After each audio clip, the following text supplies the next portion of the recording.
Essa é uma calçada americana e essa é uma calçada brasileira. Notou alguma diferença? A americana é feita de concreto técnico, tem durabilidade de décadas e é planejada com base em estudos sobre acessibilidade, impacto ambiental e conforto urbano. A brasileira, em muitos casos, é feita com o que tiver disponível e muda de padrão a cada casa. E o mais curioso é que o Brasil sabe como fazer calçadas boas. Temos normas técnicas, profissionais qualificados e conhecimento de sobra. Mas por uma série de razões seguimos repetindo o mesmo modelo. Calçadas improvisadas, fragmentadas e perigosas. E os Estados Unidos nem são o melhor exemplo de comparação. Na Europa, por exemplo, caminhar faz parte do projeto de cidade. As calçadas são espaços de convivência, lazer e mobilidade segura. No Canadá, a calçada vem com data de fabricação gravada no concreto e pode durar mais de 40 anos. Então, por que a gente não faz igual? E como isso afeta nós, brasileiros? Na Europa, caminhar pela cidade não é um esforço, é um hábito natural. As calçadas são largas, integradas a ruas estreitas e arborizadas, conectadas por praças, cafés e áreas residenciais densas. Tudo parece feito sob medida para quem anda a pé. Essas cidades foram desenhadas antes da chegada dos carros. A diferença é que continuam priorizando as pessoas até hoje. Em Utrecht, Holanda, quase tudo pode ser feito a pé ou de bicicleta. A cidade combina um centro medieval compacto com infraestrutura moderna, voltada para as pessoas. Ruas tranquilas, canais arborizados e praças bem cuidadas formam um circuito ideal para qualquer tipo de caminhada, seja para o trabalho ou a passeio. Caminhar lá é seguro e faz parte da experiência urbana. Na maioria dos centros europeus, o carro é coadjuvante. Em cidades como Lisboa, Florença ou Viena, grande parte das áreas históricas são exclusivas para pedestres. E mesmo onde os veículos são permitidos, há respeito. Faixas de pedestres são levadas a sério e bancos de praça não são para decoração, são para uso real. Já nos Estados Unidos, a história tomou outro rumo. Até os anos 20, cidades como Nova York tinham calçadas amplas, ruas estreitas e bondes elétricos integrados à malha urbana.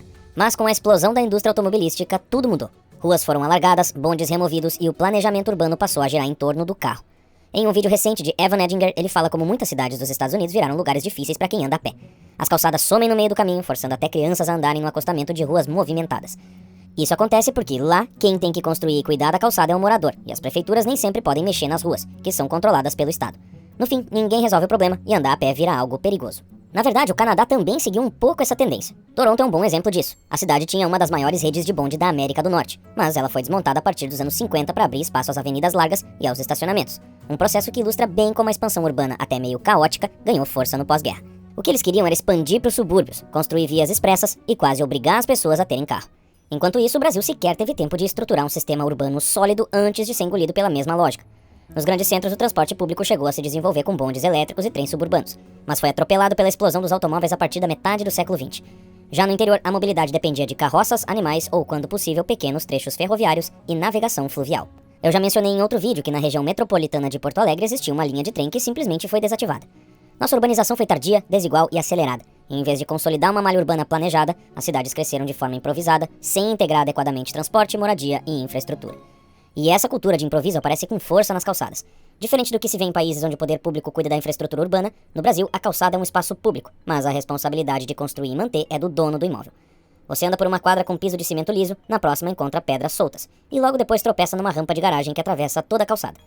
Em cada trecho há um padrão diferente, sem continuidade, sem acessibilidade, sem segurança. Dando uma volta pela vizinhança, eu percebo que aqui na minha cidade não só a acessibilidade é uma bosta, mas ainda tem gente que dificulta ainda mais estacionando no único lugar que tem para um cadeirante poder sair da calçada. Essa fragmentação é também um problema de saúde pública. No Brasil, as quedas por calçadas mal conservadas ou irregulares são uma das principais causas de internações, especialmente entre idosos, e geram um impacto direto no sistema de saúde. Além disso, esse modelo é legal e constantemente questionado por urbanistas e juristas. Afinal, se a rua é pública e mantida pelo poder público, por que a calçada deve ser responsabilidade do morador? Será que a calçada deveria ser tratada como um bem público integral, com gestão centralizada? E o que os outros países fazem de diferente para garantir calçadas melhores? Enquanto no Brasil as calçadas parecem ser feitas de qualquer jeito, em outros países o projeto técnico é levado a sério, e o resultado é visível logo no primeiro passo. Nos Estados Unidos e no Canadá, o modelo mais comum de calçada é o concreto do tipo slab on grade, que basicamente é uma laje moldada diretamente sobre o solo preparado. A vida útil dessas calçadas pode chegar a 40 anos ou mais, dependendo da região e da qualidade da obra. E eles têm a data carimbada na calçada. Dá uma olhada nessa imagem aqui. Esse bloco foi feito em 2013 e ainda vai mais muitos bons anos. Na Europa, as calçadas são parte de um conjunto urbano mais amplo que inclui arborização, bancos, iluminação e integração com o transporte público. A cidade é pensada como um espaço de convivência e caminhar não é apenas circular. Essas calçadas são largas, planas e conectadas. Elas geralmente são largas o suficiente para grupos caminharem juntos, arborizadas ou ladeadas por cafés e bancos, conectadas por ruas exclusivas para pedestres e integradas a áreas cênicas ou históricas, como descreve o artigo que analisou cidades europeias como Viena, Amsterdã e Barcelona. Em Toronto, nas ruas mais movimentadas, o padrão é parecido: calçada larga com bancos, espaço para bares e restaurantes e até propagandas dos pequenos comerciantes. Por lá é muito comum, por exemplo, ver pais passeando com carrinho de bebê nas calçadas e cadeirantes andarem sem esforço. No Brasil, a realidade é o oposto. Se vê poucas pessoas caminhando com carrinho de bebê e por vezes eu mesmo já vi caminhando na rua. Algo muito perigoso. Isso porque em vez de concreto técnico, o que se vê no Brasil são pisos de cerâmica quebradiça, pedras soltas, cimento irregular ou até mesmo gramado. Falta norma unificada, padrão técnico ou fiscalização efetiva. Muitas vezes a calçada é pensada em função da garagem e não da pessoa que vai caminhar ali.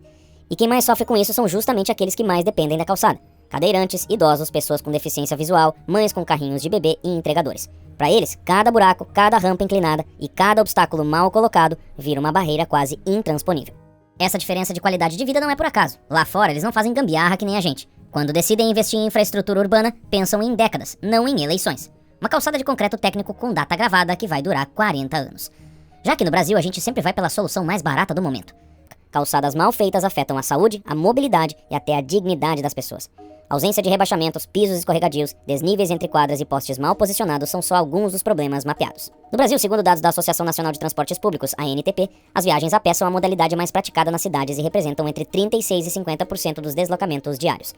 Ainda assim, a infraestrutura é precária e insegura, mesmo com leis como a Política Nacional de Mobilidade Urbana e a Lei Brasileira de Inclusão já em vigor há anos.